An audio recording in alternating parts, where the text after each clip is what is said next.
Masuk. Iya, masuk. Iya, udah.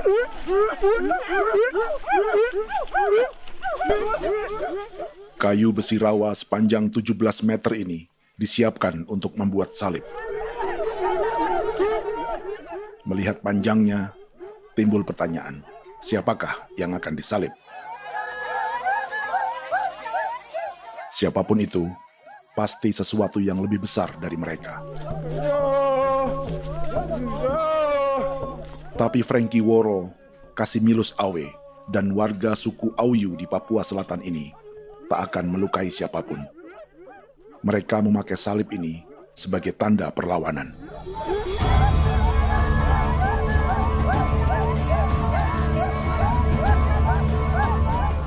Yang mereka lawan memang lebih besar, yaitu pemerintah Republik Indonesia.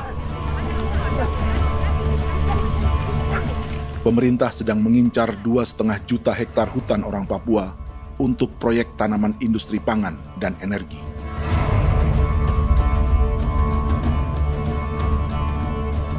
Ratusan kilometer dari salib orang-orang Auyu itu, orang Muyu sedang menyiapkan gerakannya sendiri. Tapi kali ini dalam bentuk sebuah pesta. Pesta yang disiapkan oleh marga Kimco Jinibju selama 10 tahun.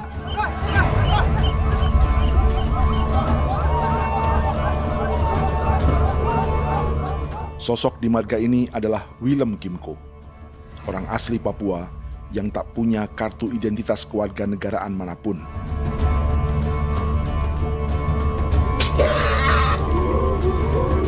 Pesta adat ini sudah cukup langka. Tak hanya di Papua, bahkan di kawasan Pasifik dan peradaban Melanesia. Awalnya bayarnya kalau pernah. Internet aja kok dia kelem bipnuka, kok dia kelem bipnuka. Dan jitana ya kati kok belum barang dipo. Kok memang ambilnya kok kuning. Ada gagasan dan gerakan sosial di balik pesta orang-orang Muyu ini. Sama dengan gerakan salib merah yang dimulai orang-orang Auyu. Salib ini akan menjadi yang terbesar dari 1.800 salib merah yang telah ditancapkan berbagai suku di Papua Selatan dalam 10 tahun terakhir. Ribuan salib merah yang dipadukan dengan palang adat adalah tanda larangan yang menyatukan unsur-unsur adat dan agama. Kami percaya bahwa kalau memang kami sudah tidak mampu untuk menyelesaikan persoalan ini, dalam hal ini perusahaan tidak bisa masuk, berarti kami minta bantuan kepada nenek moyang dan Tuhan.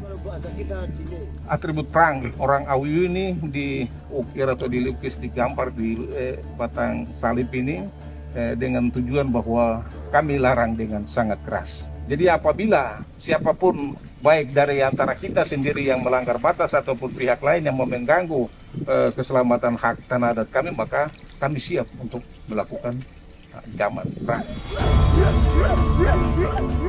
Salib-salib ini tidak ditancapkan di halaman-halaman gereja, melainkan di tanah dan hutan adat, di dusun-dusun sagu, dan di tempat-tempat yang disakralkan. Sebab 1.800 palang adat dan salib ini memang bukan semata tentang agama, tapi untuk mencegah negara dan perusahaan memasuki tanah dan hutan adat mereka.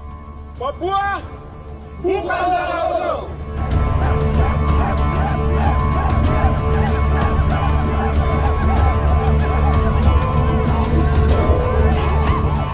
Di zaman TikTok ini, kami ingin menceritakan semua ini lewat film yang pendek.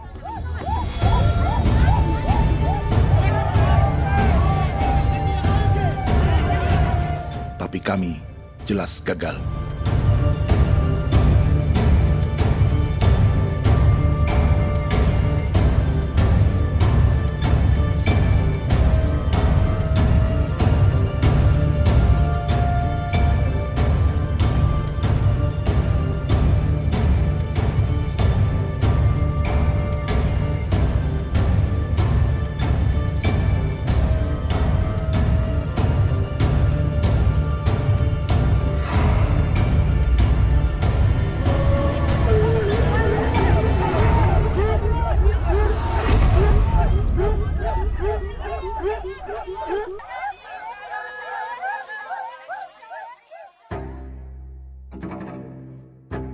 Di planet ini, ada 5 pemilik hutan hujan tropis terluas yang tersisa. Kongo di Afrika, Brazil, Peru, Bolivia, dan Indonesia.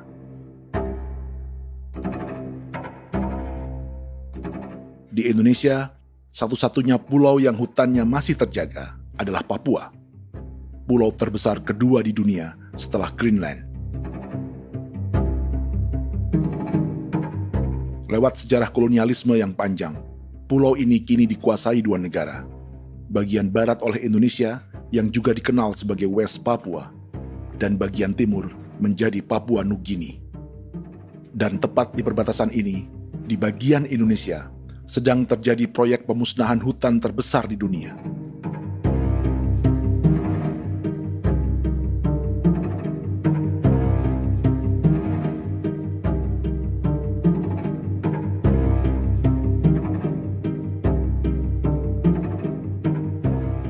Pemerintah Indonesia sedang membuka lebih dari 2,5 juta hektar hutan untuk sawit, tebu, padi, dan peternakan. Ini disebut proyek strategis nasional untuk lumbung pangan dan energi yang jadi ambisi 3 presiden. Bagian terbesar direncanakan untuk mencetak sawah seluas 1,3 juta hektar. Lalu bagian lain akan ditanami tebu seluas 560.000 hektar untuk gula dan bioetanol. Setiap liter bensin di Indonesia akan dicampur bioetanol 10% atau E10.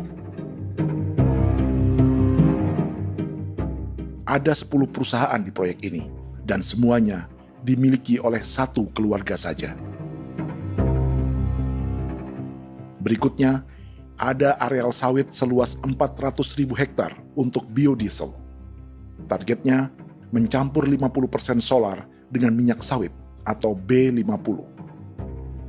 Dan terakhir, pemerintah akan membuka peternakan seluas 380.000 hektar.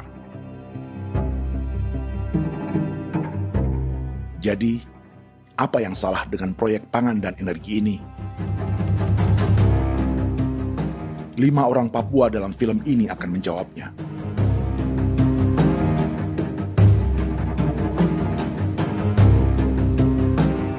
Yang pertama adalah Yasinta Moiwen dari suku Marin.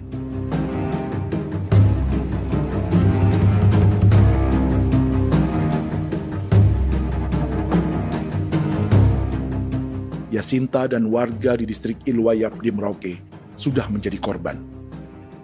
Hutan dan rawa sebagai sumber pangan dan ekonominya telah dihancurkan. Jalan sepanjang 135 km sedang dibuat, dan di kiri kanannya akan dicetak 1 juta hektar sawah. Mereka sulit menolak atau melawan. Salib sudah digeser, masih datang lagi dengan senjata mereka nih. Karena proyek ini juga dijaga tentara. Macam-macam senjatanya.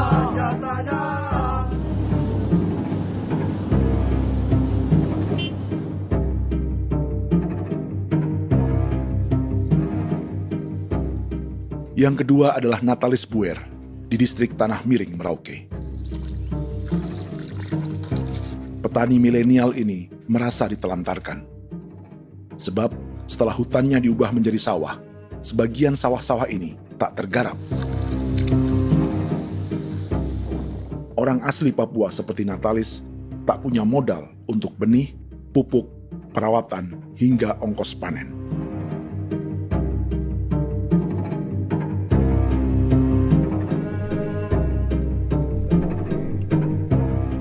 Orang ketiga adalah Vincent Kuipalo dari suku Yenan di distrik Jagebob, Merauke.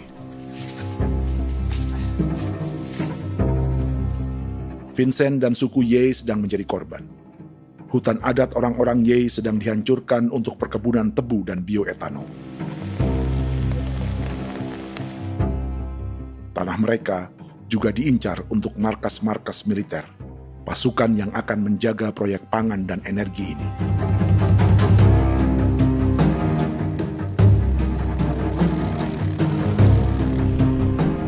Yang keempat adalah Frankie Woro dari suku Auyu di distrik Fofi, Kabupaten Bovendigul. Hutan dan tanah mereka terancam perluasan perkebunan sawit untuk campuran biodiesel atau B50. Orang-orang dari suku Auyu ini adalah calon korban. Merekalah salah satu pelopor gerakan Palang Adat dan Salib Merah. Meski kadang berseberangan dengan gereja yang mereka anggap lebih mendukung pemerintah dan perusahaan. Mereka bahkan sedang merencanakan gerakan yang lebih besar, dengan salib yang lebih besar. Tanah milik Somu Sobisiba itu bahwa tanah ini diciptakan oleh Tuhan dan memberikan warisan kepada kami. Kami ini hanya hak jaga.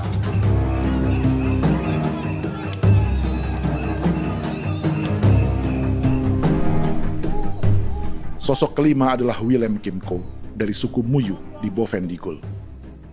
Tokoh adat dari Muyu ini hidup di garis belakang proyek negara, sehingga belum menjadi korban. Tapi mereka sedang bersiap menghadapi segala kemungkinan. Tinggal di belantara dan perbatasan membuat sebagian mereka tak punya status kewarganegaraan. Tapi mereka telah hidup jauh sebelum ada Indonesia atau Papua Nugini.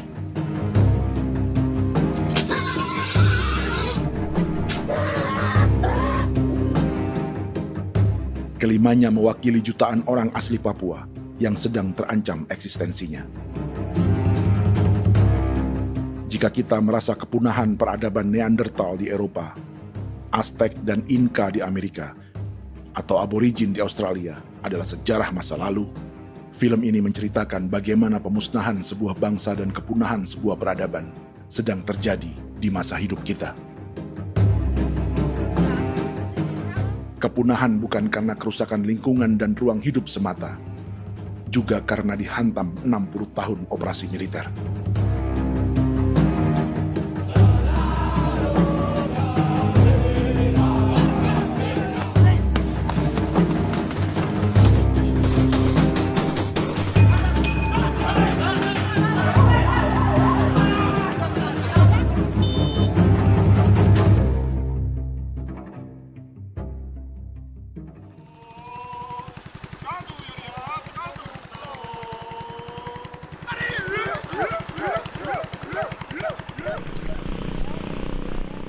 Frankie Woro dan orang-orang Auyu sedang berburu. Tapi lokasi perburuan mereka mulai dikuasai perusahaan perkebunan sawit.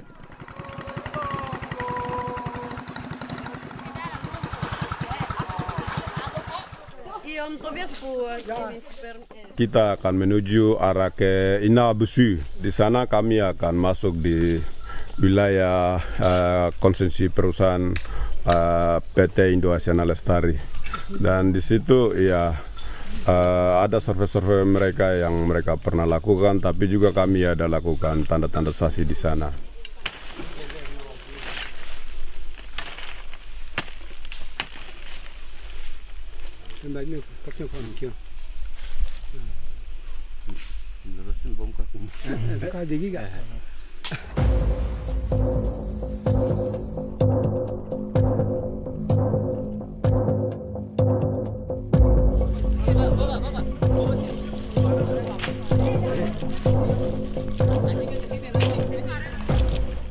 Dapat dengan yang induknya, tapi karena induknya dia lari dan terlambat kerja, akhirnya yang bisa kita dapat dia punya anak ini saja.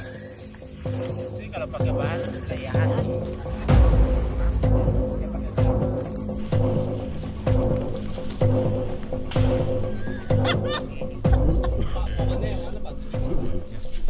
Pohon ini pohon bitanggur, dia punya kayu ini kita biasa gunakan untuk kerja perahu, dan juga kulit depu getanya itu kita pakai untuk kerja ini, panah-panah ini lem, jadikan lem ini, panah-panah. Hutan ini adalah supermarket bagi suku Auyu. Juga lumbung pangan atau bank untuk menyimpan deposito kekayaan alam. Hutan juga tempat yang penuh dengan sejarah suku, situs budaya, dan tempat-tempat sakral. Inilah yang sedang mereka pertahankan dari incaran pemerintah dan perusahaan. Untuk semua alasan ini, mereka menancapkan ribuan salib merah.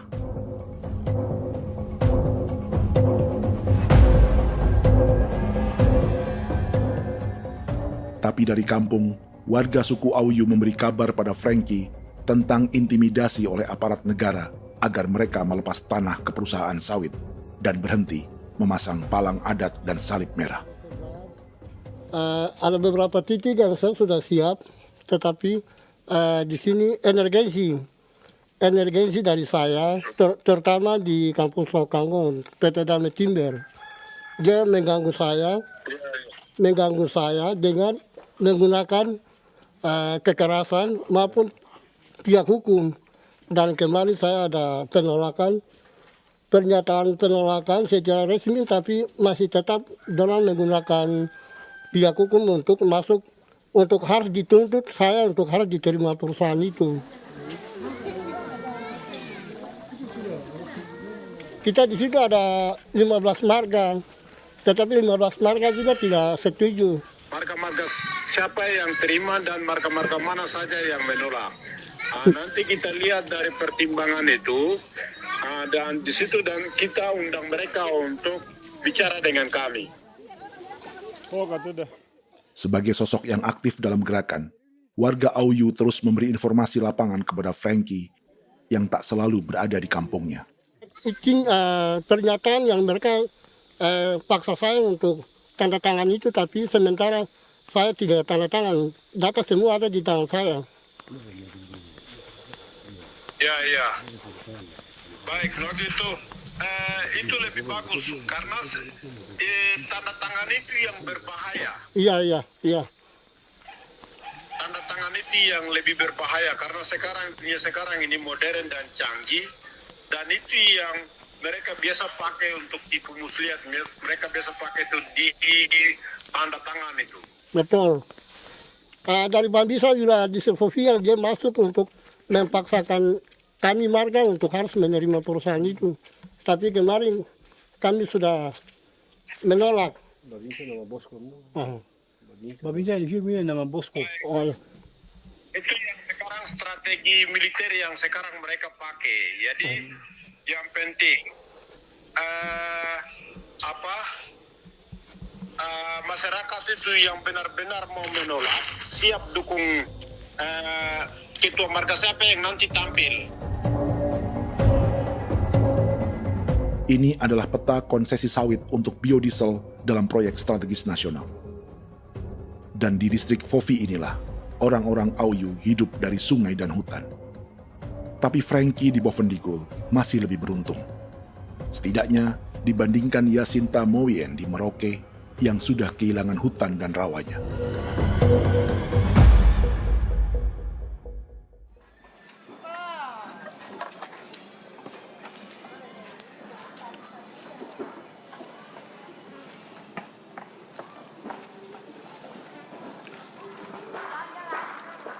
Yasinta dari suku Marin adalah petani sayur di Kampung Wanam, distrik Ilwayap, Merauke. Memanfaatkan lahan yang ada, ia berkebun dan menjual hasilnya ke pasar kampung. Ini ekonomi warga di Wanam untuk menghasilkan uang, lalu memberi barang kebutuhan yang tak bisa mereka produksi sendiri. Tapi kehidupan sebenarnya ditopang oleh ekosistem hutan dan rawa. Inilah sumber pangan utama dan peradaban mereka.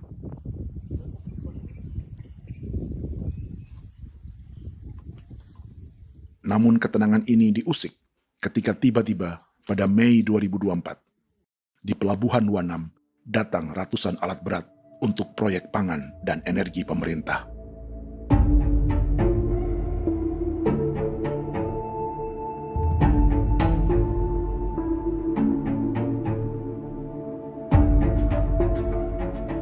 Kami masyarakat setempat kami tidak tahu.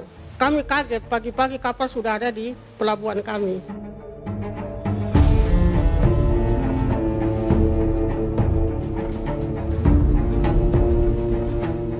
Yasinta Moywen atau Enrika Gebze dan warga lainnya tak pernah diajak bicara atau dimintai pendapat.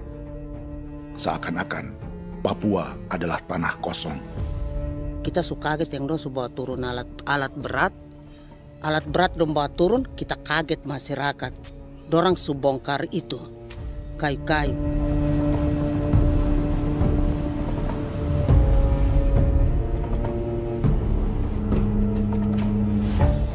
Bersamaan dengan alat-alat berat itu, juga berdatangan tentara Indonesia untuk mengawal proyek pembukaan hutan milik Jacinta.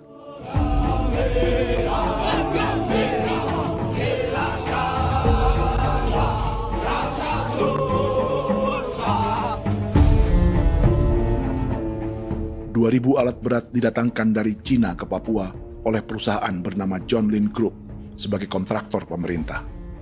Ini disebut sebagai pesanan eskavator terbesar di dunia dengan nilai 4 triliun rupiah. Misinya membuka hutan dan rawa milik orang Marin, salah satunya untuk membangun jalan sepanjang 135 km. Sementara di kiri kanannya akan dicetak sawah yang ditargetkan seluas 1,3 juta hektar. Jalan berupa garis lurus ini bukan rute tradisional ekonomi masyarakat. Jalan ini akan menghubungkan kawasan perkebunan sawit dan tebu di sebelah timur, juga untuk mobilisasi pasukan militer. John Lin Group adalah perusahaan yang dimiliki Andi Samsudin Arsyad atau yang dikenal dengan Haji Isam. Sebagian orang mengenalnya sebagai pengusaha yang hobi balapan mobil.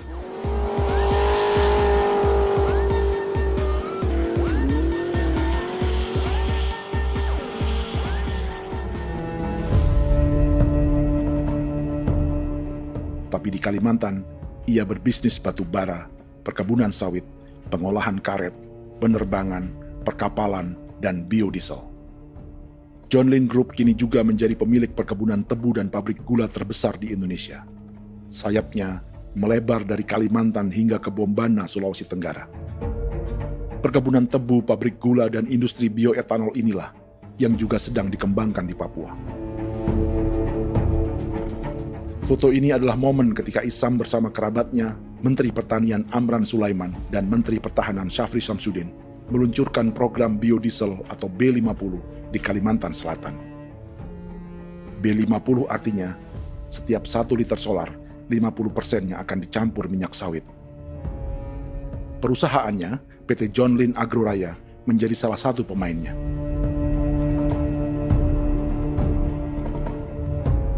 Sepanjang tahun 2025, saham PT John Lin Agroraya pernah naik hingga 700%.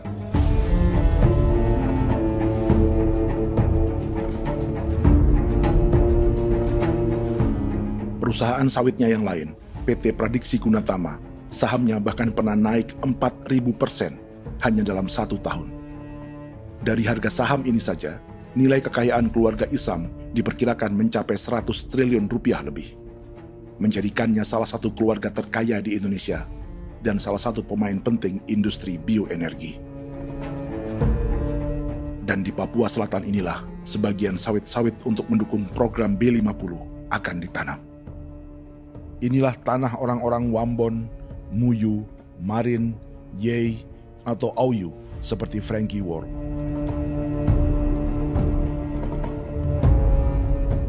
Haji Isam pernah menjadi tim kampanye nasional Presiden Joko Widodo dalam pemilu 2019 saat melawan Prabowo.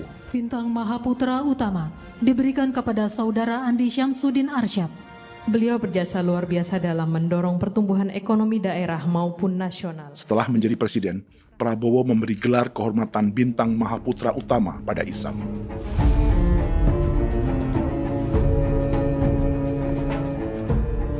Sejumlah menteri Prabowo, juga kerabat dan orang-orang yang pernah bekerja di perusahaan Isam.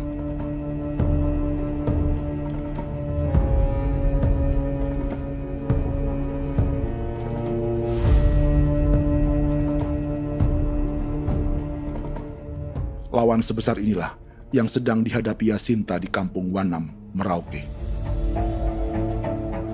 Atau petani perempuan lain seperti Enrika Gebse. Jadi alam kita ini sudah rusak. Jadi kita itu biasa jalan dari sini tuh harus pasang jerat di situ, harus cari makan di situ lagi. Itu tempat-tempat itu pasang-pasang jerat, tempat babi, rusa, sekarang sudah tidak ada lagi.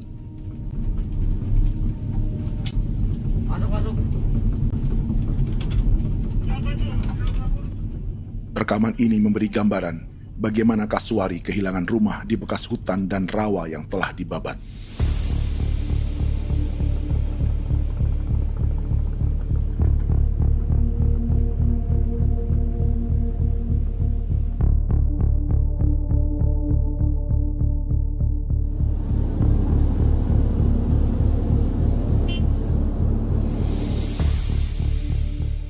Keterlibatan tentara dalam proyek pangan dan energi di Papua memakai dalih bahwa ancaman terhadap negara kini tak hanya perang secara militer,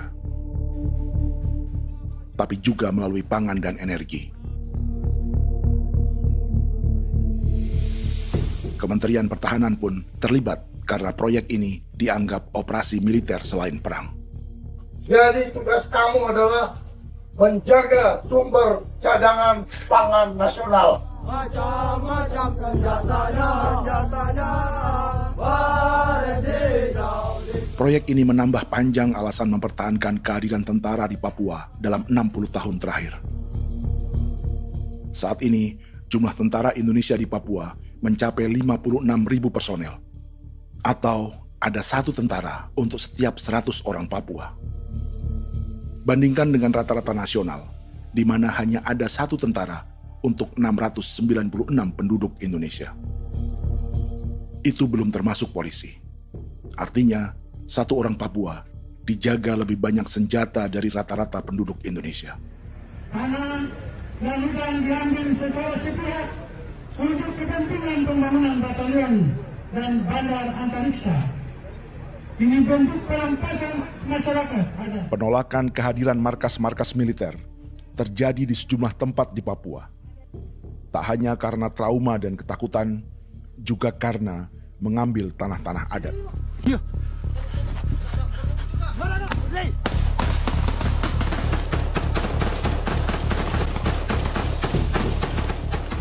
Salah satu alasan mengapa militer terus ditambah di Papua, karena masih ada perlawanan dari Organisasi Papua Merdeka atau OPM selama 50 tahun terakhir.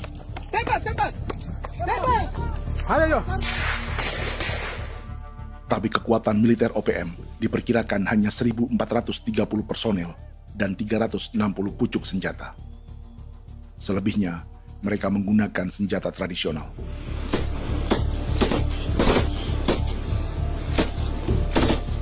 Dengan demikian, kekuatan tentara dan polisi di Papua 58 kali lebih besar dari gerilyawan Organisasi Papua Merdeka.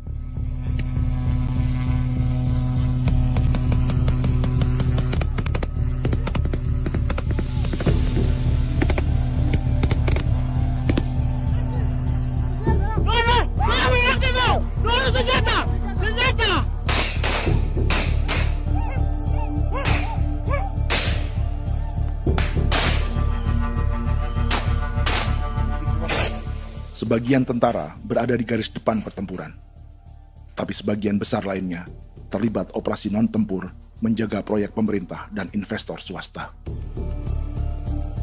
Seperti Batalion Infanteri Teritorial Pembangunan di distrik Jagebob, Merauke ini.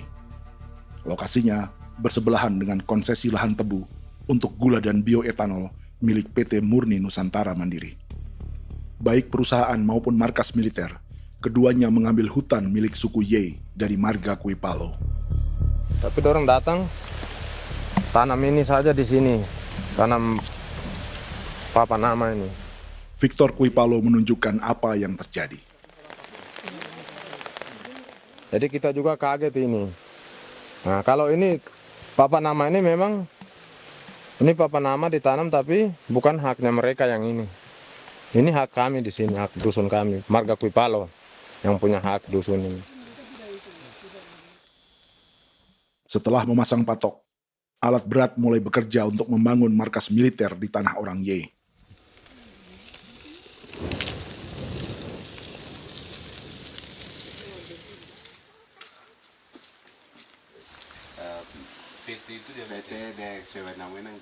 Kehadiran markas militer mengkhawatirkan warga yang pernah mengalami trauma. Takut kenapa? Kalau macam yang awal macam sekarang bu kampung hidup ini kan aman. Terus kenapa harus didirikan korem di sini? Bukankah dengan adanya Korem semakin aman ada tentara di sini? Kalau untuk kampung kayaknya tidak bisa aman kalau ada tentara, paling masyarakat dipukul itu ini. Kalau kampung hidup begini malah saya sejahtera dan saya punya masyarakat. Apa pernah ada pengalaman buruk sebelumnya dengan tentara di daerah sini? Ada yang cerita waktu pos-pos di sini tuh di 13, 12 itu zaman katanya Patimura. Memang kasihan. Malah kita punya orang ini yang dianiaya betul, dipukul. Disuruh kerja bakti tidak mau atau lama mencari, namanya kita pangkur sagu itu butuh waktu 1 minggu. Kalau lama begitu ya paling diseret dapat pukul itu. Operasi militer Indonesia di Papua dimulai tahun 1962 lewat Operasi Trikora. Tapi perlawanan bersenjata pertama di Papua baru dilakukan tahun 1965 di Manokwari. Nanti tanggal 1 Mei jam 12.30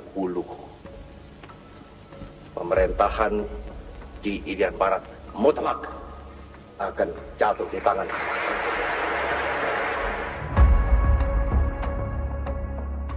Sejak itu, selama 60 tahun, operasi militer untuk menaklukkan Papua terus dilakukan. Salah satu operasi militer paling berdarah adalah Operasi Wibawa untuk memenangkan Indonesia dalam jajak pendapat tahun 1969. 643 orang tewas di Paniai. Lalu disusul 4.146 korban tewas antara tahun 1977 hingga 1978.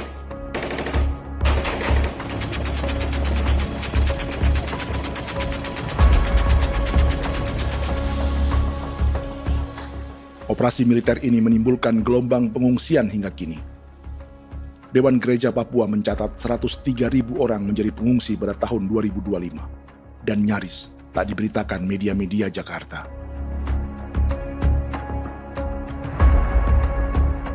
Jumlah pengungsi terbesar tercatat di Nduga yang mencapai 20.000 jiwa.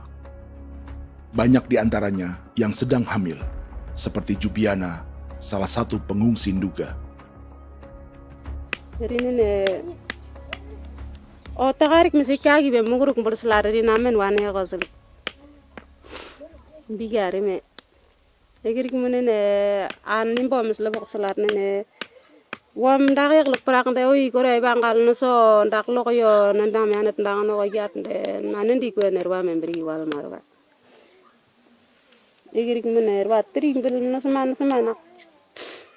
Ngal siya kaya berkumpit nyak masalah orena me wako suluk. Dari namen wani ko semane kuman nak wani ndemo ko ndak misali namen bre ko ko nak no semane ne. Nebe minit waru ra kana bi nindige. War be mino pragit nde laina bulan Maret April yana mana kantan barak na lire na bamne. Jubiana lalu menamai anaknya pengungsi Kogoya. Selain Jubiana, juga ada Emma dari Maibrat yang melahirkan di hutan. Sampai di kampung gini, katanya bilang ada tentara yang bangun jembatan. Nah, capek itu juga pun masih tahan. Kembali lagi ke hutan lagi. Seperti itu sampai sejatuh di tengah jalan. Orang sampai terbanting di kayu semuanya. Berasa sakit begitu. Melengkapnya tuh Domika Serli, pengungsi Wako. Masyarakat sipil dari kampung Aitrem sementara mengungsi karena kampungnya sementara dikuasai oleh TNI Polri. Seratusan ribu pengungsi di Papua saat ini jauh melampaui jumlah yang mengungsi ke Papua Nugini tahun 1984, yaitu 10.000 orang karena menghindari operasi militer.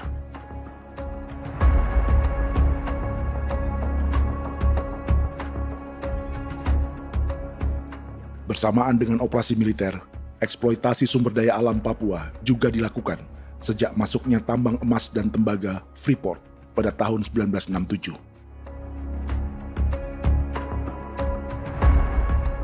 Disusul perkebunan sawit awal tahun 1980-an.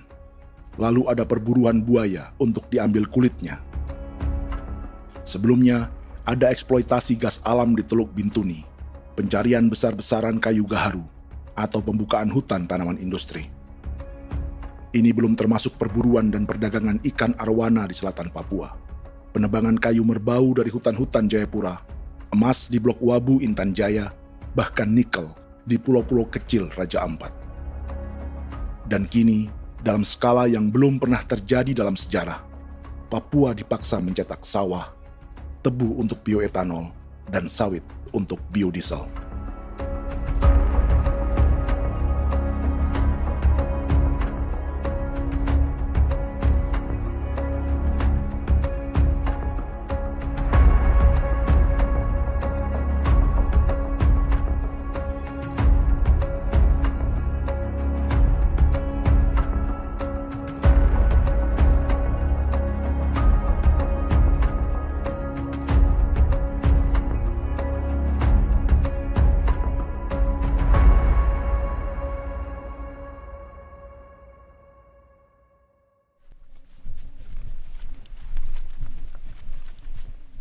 Inilah yang sedang menimpa keluarga Vincent dan Victor Kuipalo di Merauke.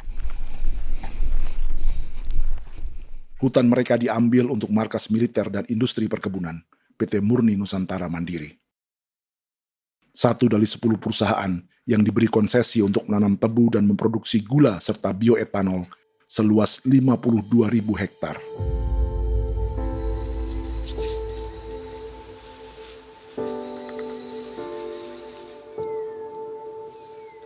Perusahaan ini dianggap mengambil hutan dan tanah orang-orang Ye, terutama marga Kuipalo, yang memiliki hak adat terhadap 2.300 hektar hutan.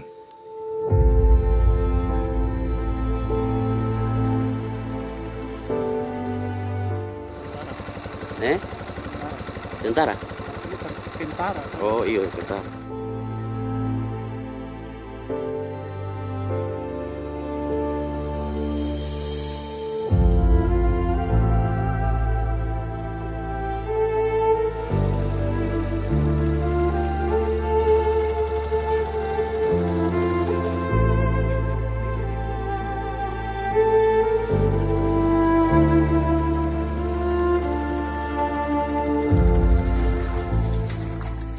Keluarga Kuipalo sedang melihat apakah perusahaan semakin mengancam tanah mereka. Dan kekhawatiran itu terbukti. Iya, makanya tadi saya bilang ini dari sini saja dekat ini sudah masuk di dalam ujung lapang ini. Ini hutan, yang ini hutan yang orang ada bongkar sekarang ini. Ini sudah punya alat sudah dekat ini. Dekat sekali ini. Ini di sini. Nacau, kelapa itu yang jalan lama, jalan setapak ini. Dari udara, terlihat alat-alat berat semakin mendekati tanah orang-orang Ye, marga Kuipalo.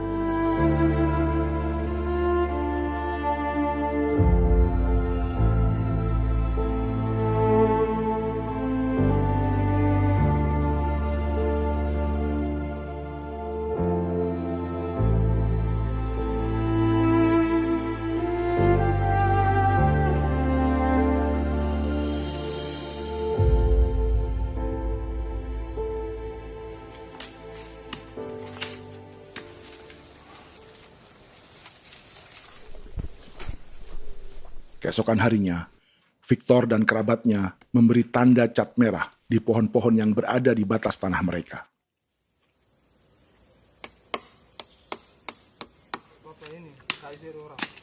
Tapi tanda peringatan adat ini tak diindahkan perusahaan.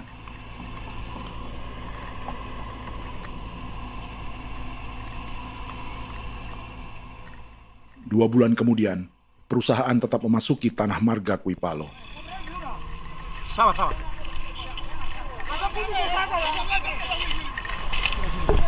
manusia, kau lihat. Tapi tidak sudah sakit hati sekali saya kata adik.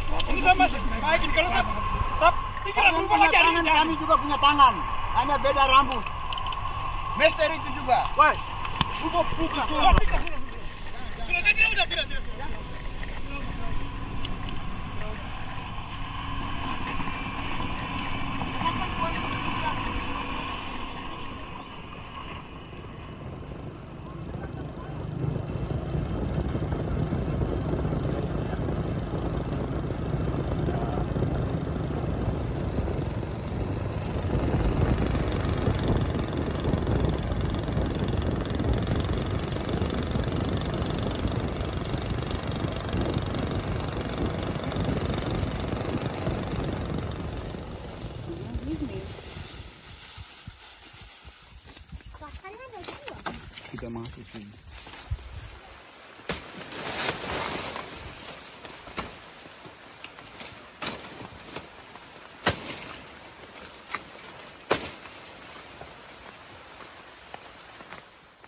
Jadi ya untuk itu seperti saya katakan tadi, apakah lebih baik kita tidak usah ada kah atau bagaimana, kita pisahkan, pisahkan dari negara ini kah?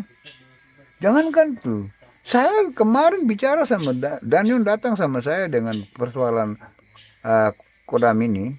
Saya bilang, Pak Daniel, kalau lebih baik saya ngungsi ke Papua Nugini. Dia bilang, aduh Bapak jangan begitu. Ya memang, kalau tidak bisa menghargai kami, lebih baik pilihan yang itu yang saya memilih. Lebih baik saya pindah dari sini. Saya mengungsi ke Papua Nugini, di negara tetangga. Masih di laut. Apa?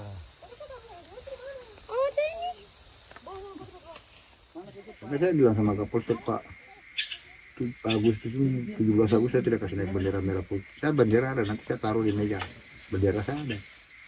Karena saya punya pikiran percuma kita ini merasa bahwa kita hidup di bawah naungan merah putih. Ternyata merah putih tidak lindungi kami. Tidak anggap kami sebagai kami rakyatnya. Dia lambang negara. Dan kami menghargai lambang negara itu. Ternyata lambang negara ini, kita bernaung di bawah lambang negara ini, kita tidak dilindungi. Hak kita tidak dihargai.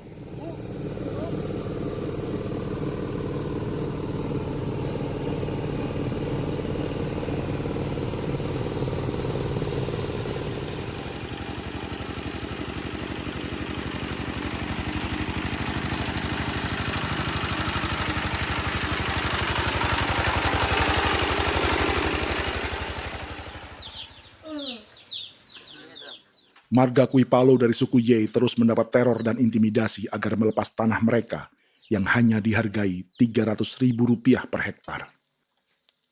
Tapi mereka tidak berjualan tanah. Makanya mama itu tidak suka untuk lepas tanah. Untuk apa? Baru di dalam hutan itu ada obat-obat tradisi. Itu sudah Kalau macam ada sayur juga, kita ambil sayur yang dia tumbuh sendiri. Jadi kita ini mau kemana, kalau itu sudah digusur, ya habis. Kita ini jadi penonton. Jangan sampai kita ini duduk minta di jalan. Jadi kita tidak mau seperti itu. Makanya tanah itu kita tidak melepas. Tapi mungkin orang lain tuh dia senang saja. Lebih baik saya pegang uang merah dulu. Saya bisa beli-beli itu ini. Nanti datang uang sudah habis, gembel, mau cari kemana lagi, hutan sudah habis, mau makan ikan di mana, kali sudah hancur. Seperti Yasinta di Wanam, suara dan gerakan kaum perempuan Papua sangat nyaring dan tak bisa diabaikan. Saya sebagai perempuan tolak untuk perusahaan masuk di sini. Karena kalau saya terima anak-anak saya mau dikemanakan, mau tinggal di mana. Apapun yang terjadi saya tetap tolak. Demi tanah ini saya akan berjuang, demi saya punya anak-anak. Yang katanya mengutamakan anak Papua, nyatanya yang kerja kebanyakan ya orang-orang Jawa. Dan sendiri orang Jawa, tapi bukan mau bicara yang tidak-tidak. Memang kenyataannya seperti orang-orang Papua itu diterbelakangkan, kurang diutamakan, gitu.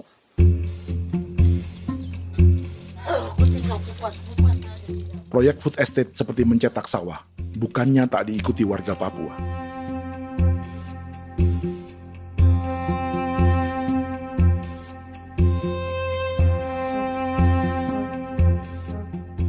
Salah satunya Natalis Buer di distrik Tanah Miring, Merauke.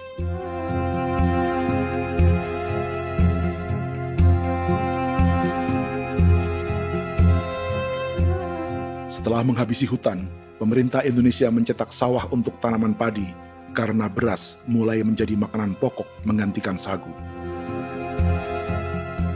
Sebagian besar penggarapnya adalah warga transmigran yang datang sejak era 1980-an. Bahkan petani transmigran sudah ada sejak Belanda membuka proyek padi kumbe di distrik Kurik. Lokasi yang sering jadi langganan pejabat Indonesia memamerkan sawah di Papua. Tapi Natalis juga ingin belajar menanam padi atau bersawah. Namun ia kesulitan karena dibutuhkan modal untuk benih, pupuk, hingga pemeliharaan dan panen. Lalu sawah-sawah ini pun mulai dikuasai pendatang.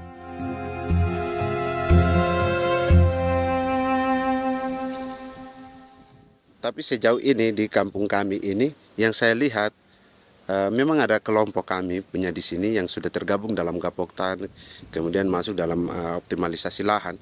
Tapi menurut saya anak asli yang punya lahan di sini. Mereka tidak punya. Pemerintah dalam hal ini adalah Kementerian Pertanian bersama-sama Kementerian Pertahanan yang dalam hal ini pada garis di bawahnya adalah TNI Angkatan Darat memberikan support yang maksimal kepada masyarakat khususnya di Merauke dalam rangka. Saya kemarin habis 9 juta. 9 juta ya? Iya, 9 juta karena dia sudah tidak dipakai toh. Ya. Perempuan Papua seperti Filomina juga mau bertani. Pemerintah memberi bantuan Rp900.000 per hektar lewat program optimalisasi lahan atau OPLAH. Tapi dibanding biaya produksi dan harga jual gabah, Filomina mengaku berkali-kali rugi dan kini memutuskan tak lagi menggarap sawahnya. Terus kita harus cari uang untuk kombek. Betul. Karung kita beli. Karung beri sendiri lagi. Tenda kita beli. Ini dari yang offline ini don tidak siapkan. Tidak ada. Tidak ada ya, jadi mama don sendiri. Itu yang saya udah bilang, 900.000. Itu modal untuk kerja sawah ini. Mulai dari kerja sampai nanti panen. Panen. Wih, ngeri sekali. Iya, lucu toh? Tidak dapat itu. Betul, Mam. Kalau disuruh tanam ubi berhektar-hektar, mari datang. Kita tahu cara rawatnya bagaimana, tanamnya bagaimana, tanam model bagaimana supaya hasilnya model begitu. Kita tahu. Kalau yang ini kan kita baru belajar. Sebagian hutan milik warga Senayu di Merauke sudah dibuka untuk sawah dan kebun tebu oleh PT Global Papua Abadi. Proyek pertanian ini dikerjakan oleh Kodim Merauke. Mereka melepas sebagian tanah karena ingin belajar bertani. Saya punya nenek moyang tidak ajar saya tanam padi. Tapi saya mau berubah. Generasi saya yang berikut ini besok lusa tidak bisa makan pisang, sagu. Namun program optimalisasi lahan yang dijanjikan dengan berbagai bantuan tak dirasakan Filomina. Obat rumput beli, obat padi beli, jonder kita bayar, bahkan bibit masih kurang, cari bibit lagi beli. Jadi saya memang kalau program pemerintah saya sama sekali saya tidak suka, baku tipu saya.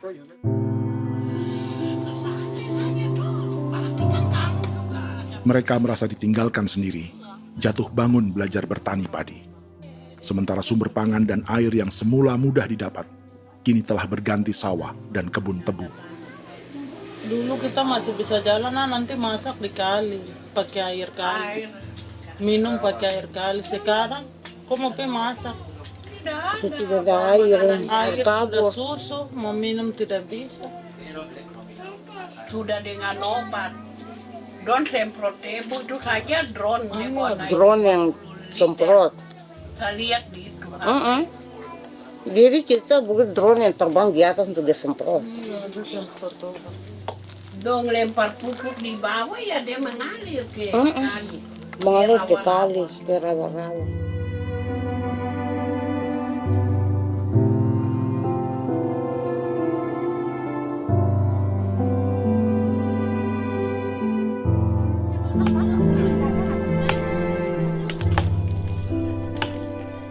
Seperti pertanian sawah bagi orang Bali atau Toraja, bagi orang Auyu dan suku-suku lainnya di Papua Selatan, sagu juga bukan semata tentang pangan.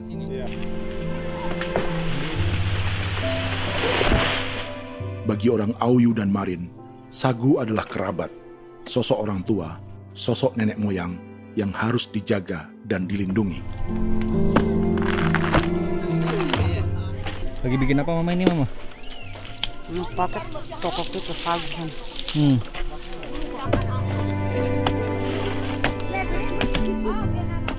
Kami diingatkan oleh leluhur, sagu itu tidak boleh digusur dan tidak boleh diganggu dengan cara apapun, dan di dalam rangka kepentingan apapun tidak boleh. Kamu harus bela, bahkan sampai nyawa pun harus menjadi taruhan demi membela keselamatan penggerakkan sagu di atas tanah ini.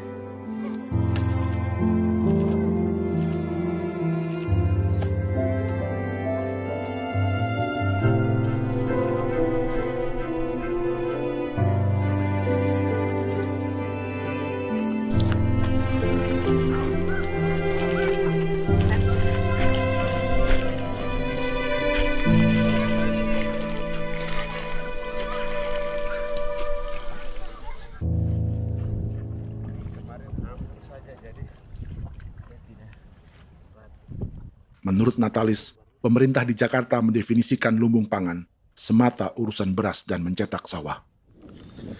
Sebenarnya orang Papua itu bukan tidak bisa bertani. Kami tanam ubi itu bagian dari pertanian.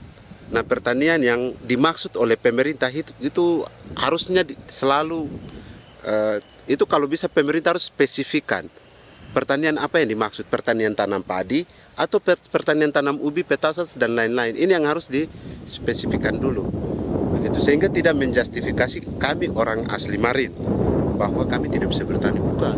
Kami buka kebun besar-besar di sana, bahkan bermeter-meter, ratus-ratus meter pakai sekop, bukan pakai ekskavator, tapi ini pakai skop. Itu pertanian, begitu.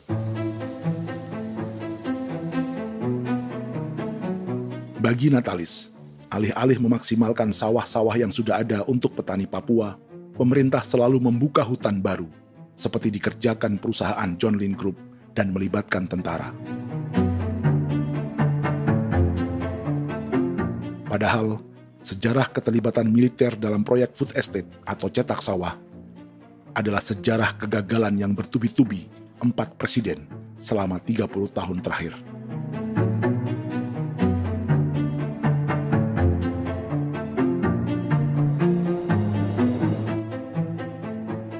Papua bukan yang pertama menjadi proyek lumbung pangan yang melibatkan tentara.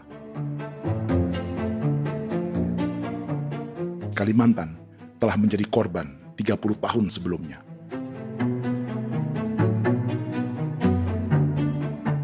Ini adalah bekas hutan yang sudah dibuka di Pulang Pisau, Kalimantan Tengah. Tahun 1996, di era Presiden Jenderal Soeharto, ia menghabisi 1 juta hutan di lahan gambut untuk mencetak sawah demi memenuhi ambisi swasembada beras, bukan swasembada pangan. Hutan tropis Kalimantan dihabisi dalam skala yang belum pernah terjadi dalam sejarah. Di bawah rezim militeristik, tak ada yang berani melawan keinginan Soeharto, termasuk orang Dayak seperti Kuneng. Nggak bisa dihalangi itu. Nggak boleh dihalangi. Ya kalau ada kata-kata aja menghalangi, sudah kita diseret ke kepolisian dulu. Atau bisa langsung di PKI-kan. Iya, di PKI-kan gitulah. Jadi kita tuh nggak berani apa-apa dulu tuh. Ya. Apa maunya aja. Misal bilangnya A. Setahun setelah pengundulan hutan skala besar itu, tahun 1997, untuk pertama kalinya Kalimantan mengalami kebakaran lahan dan kabut asap terbesar dalam sejarah.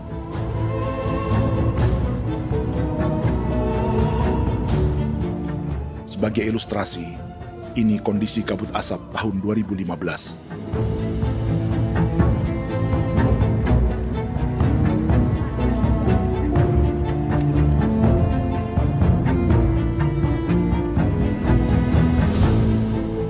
Proyek 1 juta hektar sawah Jenderal Soeharto itu gagal. Bendungan dan saluran irigasi mangkrak hingga kini. Mei 1998, rezim Soeharto tumbang, 2 tahun setelah ia menumbangkan jutaan hektar pohon di Kalimantan. Setiap tahun, lokasi ini menyumbang kebakaran dan kabut asap yang merugikan jutaan orang. Sawah yang berhasil di Kalimantan justru bukan sawah yang dibangun Jenderal Soeharto, melainkan yang dirintis para transmigran sejak era 1980-an. Sawah-sawah inilah yang ikut digarap oleh militer di era Presiden Joko Widodo. Dan hasil dari proyek food estate Presiden Jokowi itu sama sekali jong nih, nggak ada harapan lagi sudah seperti ini. Tapi Jokowi terus memperluas area food estate hingga 16.000 hektar. Presiden Jokowi juga menyerahkan urusan lumbung pangan ini kepada Prabowo yang saat itu menjadi Menteri Pertahanan. Salah satunya di Kabupaten Gunung Mas, Kalimantan Tengah, untuk membuka perkebunan singkong seluas 31.000 hektar. Food Estate Singkong Jenderal Prabowo ini dimulai dengan membuka 600 hektar hutan di Tawai Baru. Proyek singkong untuk bioetanol ini pun dijaga tentara. Dan seperti Jenderal Soeharto, proyek Jenderal Prabowo ini pun gagal.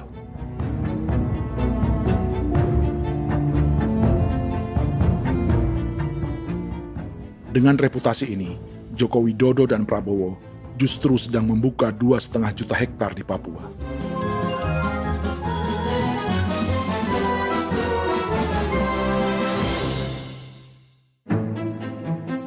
Setelah Jenderal Soeharto, Presiden Jenderal Susilo Bambang Yudhoyono juga mencoba membuka food estate di Papua sejak tahun 2010.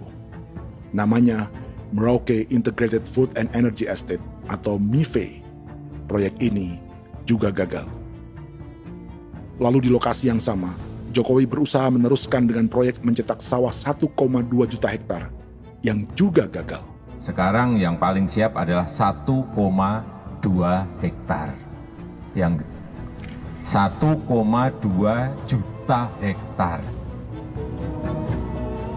Dan kini, Prabowo yang pernah gagal dengan 600 hektar singkong di Kalimantan justru akan mengulangi di Papua dengan skala 2,5 juta hektar.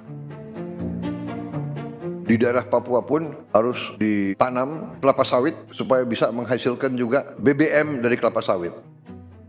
Dalam setiap proyek pangan dan energi di Papua, yang lebih menonjol bukan tanaman pangannya, melainkan untuk energi atau bahan bakarnya. Sawit untuk biodiesel dan tebu untuk industri bioetanol. Ada 10 perusahaan yang diberi konsesi hingga 0,5 juta hektar untuk tebu.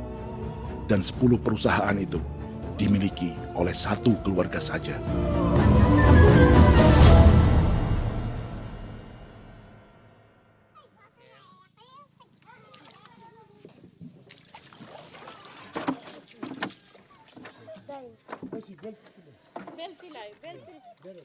Para perempuan Auyu di Bovendigul akan berangkat memancing.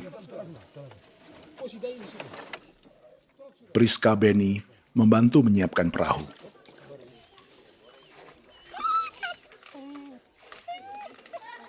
Mereka akan mengumpulkan bahan pangan di hutan untuk persiapan acara penancapan salib merah berikutnya.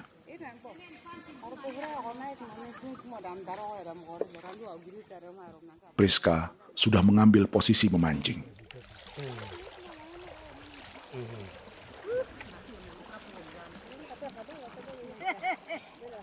.800 salib merah telah dipasang di wilayah adat berbagai suku di Papua Selatan untuk menghalau perusahaan sawit dan tebu.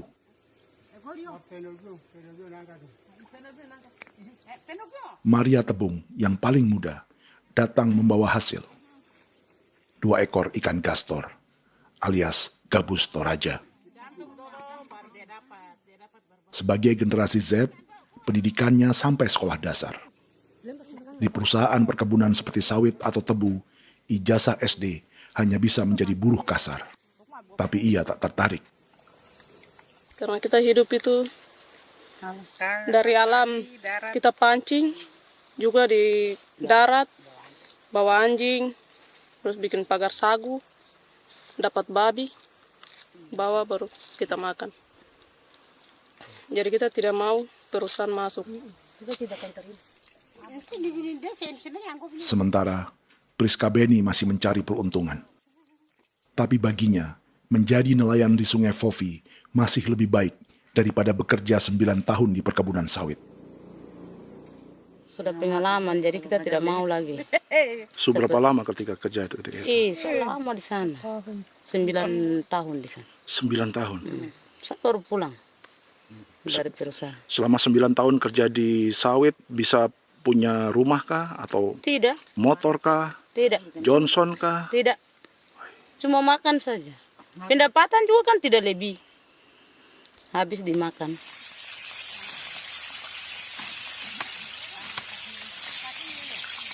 Satu minggu libur berapa hari? Tidak libur. Minggu tetap kerja? Tetap kerja. Tidak bisa ke gereja? Hari Minggu kerja. Hari Minggu kerja. Hari Minggu juga kerja. Dia tidak mengenal agama perusahaan itu. Di grup perusahaan sawit Korindo, Priska digaji 2 juta rupiah per bulan dan tinggal di mes karyawan. Tapi gaji itu dipotong bahan makanan atau BAMA rata-rata 1 juta rupiah setiap bulan. Korindo adalah grup perusahaan yang salah satu usahanya adalah hutan tanaman industri dan sawit di Bovendigul dan Merauke. Di Papua, mereka memakai bendera PT Tunas Sarwa Ema. Perusahaan ini pernah memberi bantuan pada Keuskupan Agung Merauke. Keuskupan Merauke belakangan mengeluarkan pernyataan mendukung proyek strategis nasional di Papua. Umat Katolik yang memprotes sikap gereja tersebut ditangkap polisi. Jadi selama 9 tahun tidak bisa nabung? Tidak. Makan saja. Makan saja. Makan saja. Menabung bagaimana? Keperluan banyak. Tidak sampai. Habis di anak-anak uang sekolah. Uang 1 juta itu mana sampai. Mau nabung juga tidak cukup. Sudah pengalaman, jadi kalau di sini perusahaan mau masuk tidak.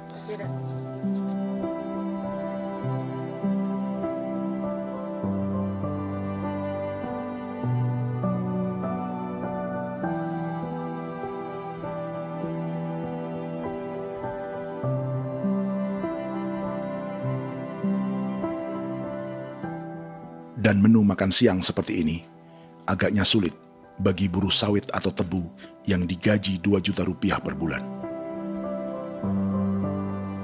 Generasi Z seperti Maria Tebung atau generasi milenial seperti Priska Beni punya matematika ekonominya sendiri. Sawit untuk biodiesel atau tebu untuk bioetanol tak akan ada bedanya bagi mereka.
Perkebunan tebu 1,5 juta hektar di Merauke adalah ide 3 presiden untuk menggenjot penggunaan bioenergi sebagai campuran bahan bakar fosil. Selain swasembada pangan, swasembada energi di daerah Papua pun harus ditanam kelapa sawit supaya bisa menghasilkan juga BBM dari kelapa sawit. Juga tebu menghasilkan etanol. Singkong, kasava juga untuk menghasilkan etanol. Bioetanol adalah bahan bakar nabati atau tumbuhan yang dapat dicampur dengan bensin. Sama dengan program biodiesel yang mencampur solar dengan minyak sawit. Pertamina saat ini sudah menjual BBM bioetanol dengan campuran 5% yang dipasarkan dengan merek Pertamax Green 95.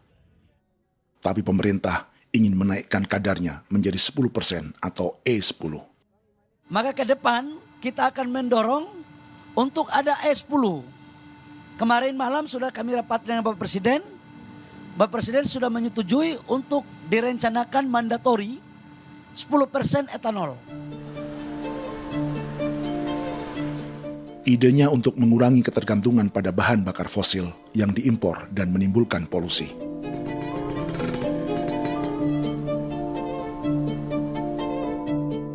Tapi bioetanol bukannya tak mengorbankan lingkungan, hutan, rawa, dan manusia. Karena program E10 membutuhkan 7,3 miliar liter bioetanol, maka lahan yang dibuka untuk menanam tebu bisa mencapai 1,3 juta hektar. Sementara saat ini, luas perkebunan tebu di Indonesia hanya 500 sampai 600 ribu hektar. Artinya, butuh lahan baru hingga 800 ribu hektar untuk menanam tebu. Dan 500 ribu hektar diantaranya sedang dibuka di Papua. Hutan yang tadinya untuk menumbuhkan pangan berubah jadi tanaman untuk bahan bakar di jalanan. Kecepatan pulihnya hutan beradu dengan jumlah dan kecepatan kendaraan di jalanan.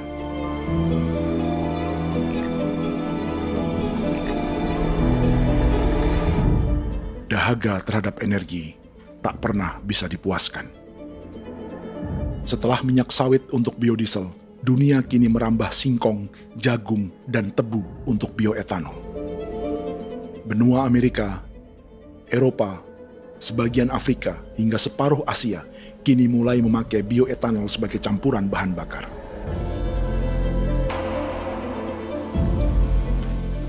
Selain perebutan lahan, masa depan dunia juga dibayangi semakin mahalnya harga pangan karena persaingan antara perut manusia dengan tangki kendaraan. Ini adalah lokasi perkebunan tebu dan bioetanol PT Murni Nusantara Mandiri yang mengancam tanah Vincent Quipalo dan orang-orang Ye di Merauke. Beberapa kilometer di selatan adalah PT Global Papua Abadi yang mengancam tanah orang-orang Muyu dan Marin. Dua perusahaan ini adalah bagian dari 10 perusahaan yang mendapat konsesi lahan untuk tebu dan bioetanol di Merauke. Batas konsesi mereka bahkan sama dengan batas negara Indonesia dengan Papua Nugini. Salah satu ciri bahwa peta konsesi ini dibuat di Jakarta dari atas meja. Sama seperti kolonial Inggris dan Belanda ketika mereka membagi Pulau Papua dengan garis lurus pada abad 19. Seakan Papua adalah tanah kosong. Bedanya, meski peta konsesi ini mengatur batas 10 perusahaan, tapi perusahaan-perusahaan ini sebenarnya dimiliki oleh satu keluarga saja. Ini nama 9 dari 10 perusahaan tebu dan bioetanol di Merauke, Papua. 99% saham mereka dimiliki sebuah perusahaan bernama PT Merauke Nusantara Manis. Sementara 1% sisanya dimiliki PT Merauke Gula Mandiri. Tapi saham kedua perusahaan ini dimiliki PT Merauke Sugar Group. Dan perusahaan ini, 90% sahamnya dimiliki pengusaha bernama Angelia Bonaventure Sudirman, serta perusahaan bernama Zico Trust dan Resource Harvest. Lalu 10% lainnya dikuasai PT Papua Energi Abadi, yang pemiliknya adalah Dudi Christian dan Angel Madeline. Sekarang, mari kita lihat siapa mereka. Angelia Sudirman adalah keponakan dari salah satu konglomerat sawit Indonesia, Martias Fangiono. 9 perusahaan di Papua ini berada di bawah bendera Merauke Sugar Group. Dan Merauke Sugar Group hanya satu dari 7 grup perusahaan milik keluarga Fangiono.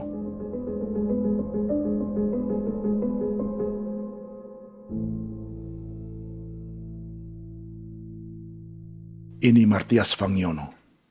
Seperti Haji Isam, Martias selama ini dikenal sebagai pengusaha sawit yang kini merambah bisnis tebu dan bioetanol. Ini momen saat penanaman perdana tebu di Merauke bersama Presiden Joko Widodo Juli 2024. Di sini juga ada anak Martias Fangiono, yaitu Wirastuti Fangiono. Wirastuti adalah salah satu yang menonjol dari keluarga Fangiono. Tahun 2025, Forbes mencatatnya sebagai konglomerat termuda dengan kekayaan 23 triliun rupiah yang mengendalikan 2 grup usaha, FAP Agri dan Surya Dumai Industri. Keduanya adalah perusahaan sawit dan biodiesel. anak dan bapak ini adalah investor utama bagi Jokowi dan Prabowo untuk proyek tebu dan bioetanol di Papua. Sementara yang ini adalah mertua Sitorus, pemilik raksasa agribisnis dunia, Wilmar International, yang juga memegang konsesi sawit di Papua lewat berbagai perusahaan. Tapi mertua kini memakai bendera baru, yaitu KPN Corporation atau Karunia Prima Nastari. KPN inilah yang memiliki kelindan bisnis dengan keluarga Fangiono untuk proyek tebu Merauke. Apalagi grup Wilmar yang didirikannya juga pemain gula utama di Australia. Tahun 2010, Wilmar membeli 100% saham perusahaan gula terbesar Australia, Sucrogin. Akuisisi senilai 1,5 miliar dolar Amerika ini langsung menjadikan Wilmar pemain tebu terbesar kelima dunia. Sebagian bibit tebu yang ditanam di Merauke adalah varietas yang dikembangkan Lembaga Riset Gula Australia atau Sugar Research Australia. Sugar Research Australia lalu menjalin kontrak pengembangan bibit dengan PT Global Papua Abadi milik Fangiono. Tapi masalahnya, Sugar Research Australia adalah badan publik yang tugasnya memajukan petani tebu dan sebagian dananya berasal dari pajak warga Australia. Itu artinya, warga Australia membiayai pengembangan bibit tebu untuk investor dan pemerintah Indonesia.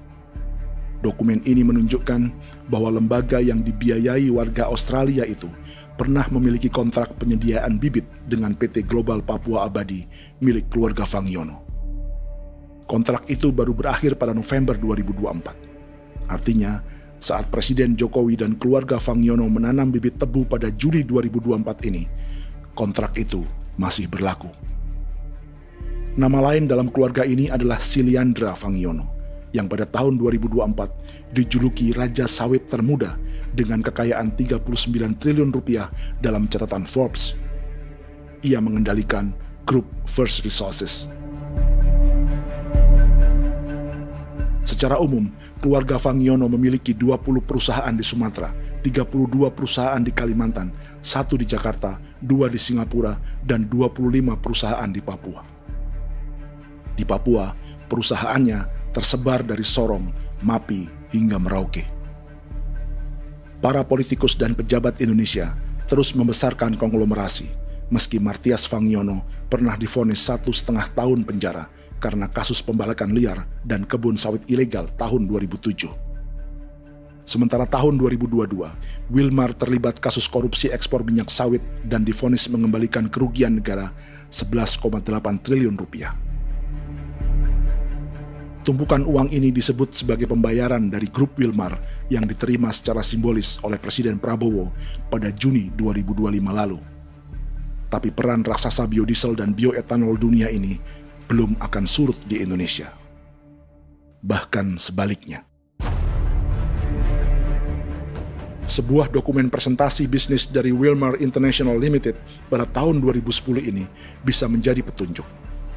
Presentasi ini bagian dari proses pembelian 100% saham raksasa tebu Australia, Sucrogin.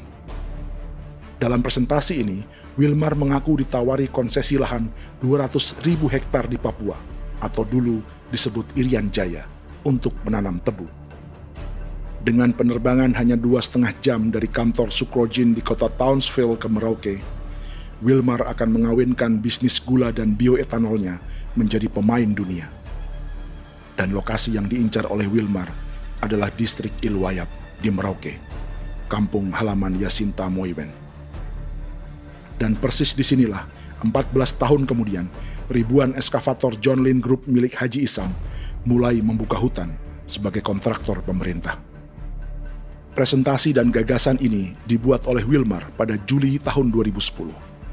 Sebulan kemudian, Agustus 2010, pemerintah Presiden Susilo Bambang Yudhoyono meluncurkan proyek Lumbung Pangan dan Energi Merauke atau Merauke Integrated Food and Energy Estate. Targetnya membuka lahan 1 juta hektar dalam 5 klaster, yang masing-masing 200.000 hektar. Angka yang sama dengan presentasi Wilmar. 5 tahun kemudian, 2015, giliran Presiden Joko Widodo yang mau melanjutkan proyek pangan dan energi 1,2 juta hektar. Menjelang pensiun sebagai presiden, Jokowi kembali menggencarkan proyek ini dan melibatkan Prabowo sebagai Menteri Pertahanan. Jokowi lalu mendukung Prabowo sebagai presiden berpasangan dengan anaknya, Gibran Rakabuming Raka sebagai wakil presiden. Kini, setelah menjadi presiden, giliran Prabowo yang melanjutkan proyek bioetanol dan biodiesel dengan memobilisasi militer dan melibatkan pejabat-pejabat yang juga para elit partai koalisinya.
Tahun lalu, hutan-hutan di Pulau Jawa dalam waktu singkat berubah menjadi perkebunan tebu di bawah rezim kolonial Belanda. Orang Jawa menjadi buruh dan petaninya dipaksa menanam tebu. Dari kolonialisme dan politik tanam paksa itu, Belanda memperkaya negara dan para investornya. Tak puas membuka hutan untuk perkebunan di Jawa dan Sumatera, kolonial Belanda menanam tebu hingga di Suriname dan mengerahkan ribuan orang Jawa sebagai buruh pada tahun 1890. Inggris yang sudah menguasai negara seluas India dan Papua Nugini pun masih menanam tebu jauh di tengah Samudra Pasifik, di tanah orang-orang Fiji. Lalu memindahkan puluhan ribu orang India menjadi buruh di sana. 200 tahun sebelumnya, ratusan ribu orang Afrika bahkan diperbudak untuk bekerja di perkebunan-perkebunan tebu Spanyol dari selatan Eropa hingga Karibia, Kuba, atau Jamaika. Jika dulu tebu menjadi gula atau emas putih, kini cerita kolonialisme tebu berlanjut di Papua untuk bahan bakar nabati atau bioetanol. Dan seperti semua cerita tentang kolonialisme, akan ada yang berpesta dan ada yang membayar. Dalam setiap cerita pesta kolonialisme, baik di Jawa, Karibia, atau di Papua, selalu melibatkan para elit lokal, dari pejabat, perwira, hingga agamawan. Tapi dalam setiap kolonialisme, juga selalu ada cerita tentang mereka yang mempertahankan diri dan melawan.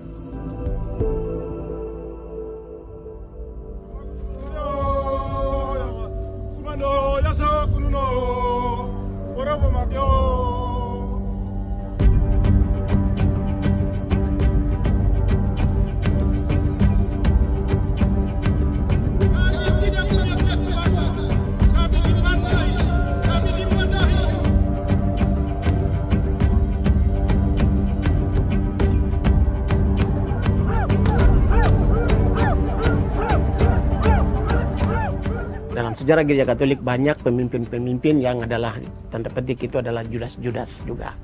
Jadi itu sudah pasti karena itu adalah manusia. Nah, satu sisi sebagai manusia dalam perjalanan digoda, apalagi ada dalam posisi-posisi jabatan ya mungkin banyak tawaran-tawaran lain, lalu disitulah terjadi pergeseran keberpihakannya kepada misi gereja tadi itu untuk umat, untuk mereka yang tertindas. Orang kirim eksavator, orang kirim tentara, orang kirim polisi. Pukul kami bukan pencuri, kami tidak pernah mencuri orang barang. Kami tidak pernah menangis ke orang lain. Kami tidak pernah menangis ke kita bapak mama, kami menangis kepadamu. Tuhan kami lemah. Musti datang ada ini hijau cikui ya. Orang lain datang ke bangsa kami, ke wilayah kami untuk kasih habis kami.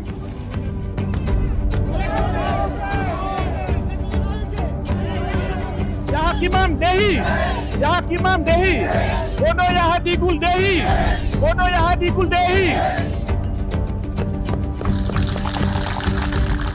Kita buat sasi seperti begini untuk menolak perusahaan apapun yang masuk di tanah kami. Kalau kita kasih, kita bikin rusak sekarang, kita punya generasi berikutnya mau dapat kemana. Jadi kita nyatakan sikap di sore hari ini, kami tolak. Apa yang dilakukan pemerintah untuk PSN adalah kejahatan. Pemerintah bagian dari kejahatan, aktor perusak dan pembunuh terhadap negara, terhadap alam, hutan, terhadap manusia. Jadi negara jadi aktor pembunuh. Jadi Pilatusnya siapa? Negara, pemerintah Jakarta ini. Tanah Wiu bukan kosong. Masyarakat adat kami masyarakat. Perusahaan tolak. Pihak dasar.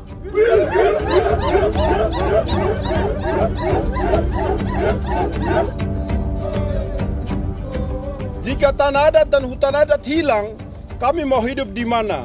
Maka di sini saya mau bilang, negara jangan tipu-tipu kami lagi.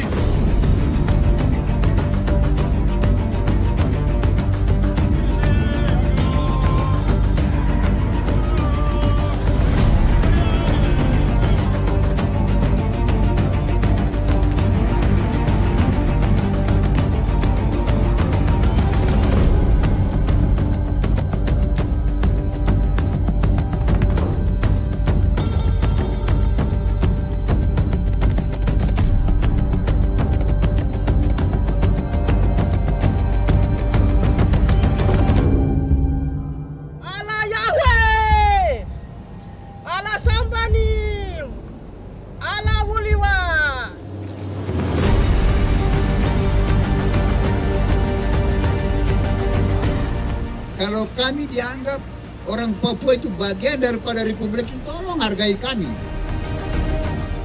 Dengan adanya PSN, PT John Group yang sudah menerobos tanah kami dan hutan kami, merusak alam kami. Itu yang kami datang ke Jakarta jauh-jauh dari Papua. Kami mau bersuara kepada Bapak Presiden Prabowo Subianto, di mana keadilan untuk masyarakat Papua. Tolong lihat masyarakat Papua yang sudah mati. Kami bersepakat menyatakan, 1. Gereja-gereja di Indonesia mendukung masyarakat adat yang menolak proyek strategis nasional di tanah Papua. 2. Gereja-gereja di Indonesia menolak militerisme dan otoritarianisme di Indonesia.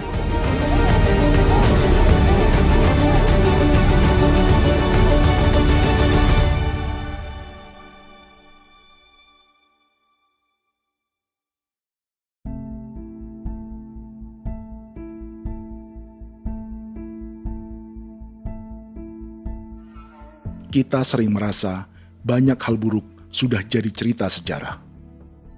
Dan kita sekarang hidup lebih baik, lebih beradab, atau mustahil melakukan kejahatan seperti di masa lalu. Kita tidak lagi menghukum mati orang dengan memenggal kepalanya. Kita menembaknya atau menyuntik racun agar tertidur dan mati. Tapi ada hal-hal yang tak berubah. Salah satu pembantaian yang kuat di ingatan kita adalah kejahatan Nazi atau genosida di Rwanda. Padahal pembantaian juga sedang terjadi di masa kita, seperti di Gaza, Palestina. Penghancuran sebuah peradaban seperti Indian di Amerika atau aborigin di Australia juga kita anggap masa lalu. Sekarang kita merasa lebih baik dan lebih toleran. Padahal proses penghancuran bahkan pemusnahan yang sama sedang terjadi terhadap bangsa Melanesia di Papua. Begitu juga dengan praktik kolonialisme. Kita merasa penjajahan seperti dilakukan Portugis, Inggris, atau Belanda sudah menjadi sejarah. Dan Indonesia tidak mungkin menjajah. Padahal itulah yang sedang terjadi dan dirasakan di Papua.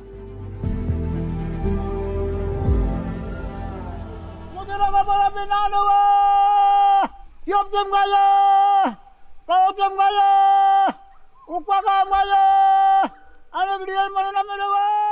Jalannya sejarah ini disadari Willem Kimco di pedalaman Bovendigol, Papua. Hidup terpencil dan tak tersentuh urusan negara bukan berarti selalu aman.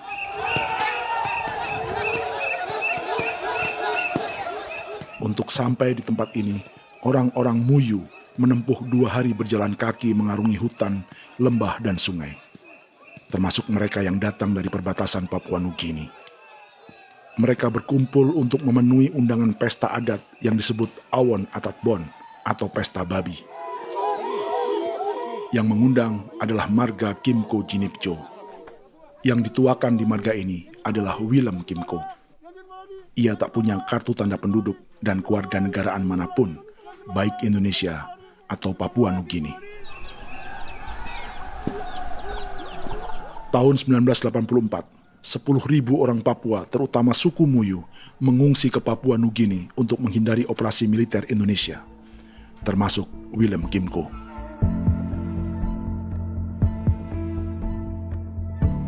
Apa yang membuat pesta adat ini istimewa?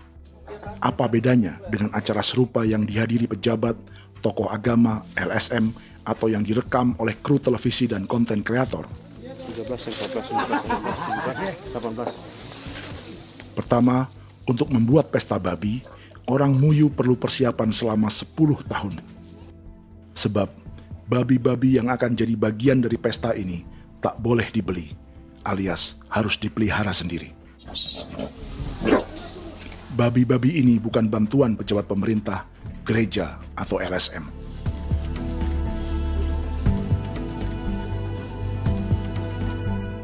Yang kedua, babi-babi ini tidak dipelihara di kandang. Jadi punya nama babi ini kah? Harimau. Harimau? Harimau. Dia kulit dengan ini bulu di harimau, macam harimau begitu kan, kasih nama harimau. Setelah diberi nama, mereka dilepas liarkan di hutan sejak kecil. 10 tahun kemudian, jika tiba saatnya pesta, para pemburu akan mencari mereka di dalam 479 hektar hutan milik marga Kimco. Suku atau marga lain tak akan mencurinya di hutan, karena mereka sudah punya babi dan wilayah masing-masing. Itu artinya, mereka harus tetap menjaga dan mempertahankan hutannya agar babi-babi bisa hidup. Demikian juga dengan lahan pangan mereka, yang menumbuhkan sagu, keladi, atau aneka sayuran.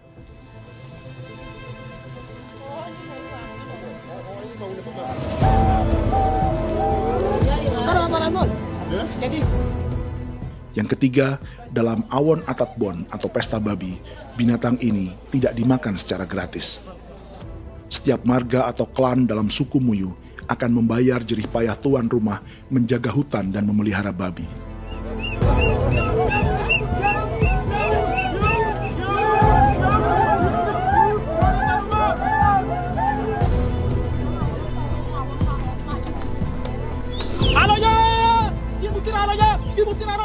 Ini seperti arisan untuk menjaga budaya dan lingkungan. Bagian dari budaya dan ekonomi timbal balik yang ditandai dengan siklus memberi dan menerima.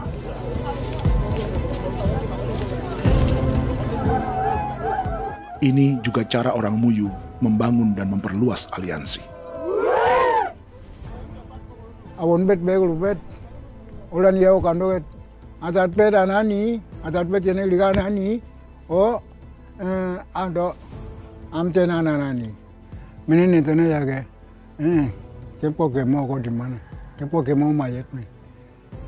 Kep tetek no mayango, kep kan bet wini ke iftore wen. Ni wen ni tanah ke kadek me. Oke, kepo nanti ku tahu kepo ke pasar ku tahu ni. Kon kene man gini wane wanjo. Koko kati bolon ja bengo. Koko kuning bolon ja. Jika Willem Kimco dan marganya bisa menjaga hutan dan wilayahnya, marga lain ikut diuntungkan sebagai sebuah ekosistem. Demikian juga sebaliknya. Alasan keempat, mengapa pesta babi ini memiliki tempat khusus dalam peradaban orang Muyu, karena Willem Kimco khawatir peradaban mereka akan punah, menyusul ancaman terhadap ekosistem dan hutan. Setiap marga atau klan harus mengkonsolidasi diri dan membangun aliansi.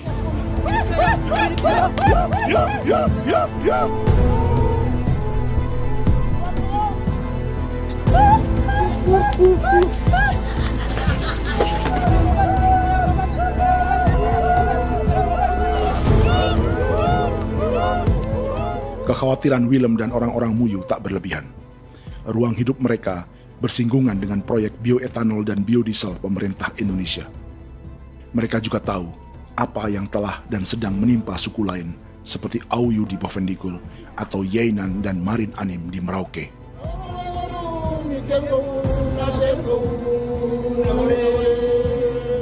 Jika suku-suku lain menggunakan palang adat dan salib merah sebagai gerakan perlawanan, orang-orang Muyu memakai pesta babi untuk mempersiapkan diri dan konsolidasi. Sebab, berbeda dengan saat mengungsi tahun 1984, kali ini yang datang ke tanah orang-orang Muyu tak hanya tentara, juga alat-alat berat bersama para pebisnis pangan dan energi. Mau ke Palu, mau datang.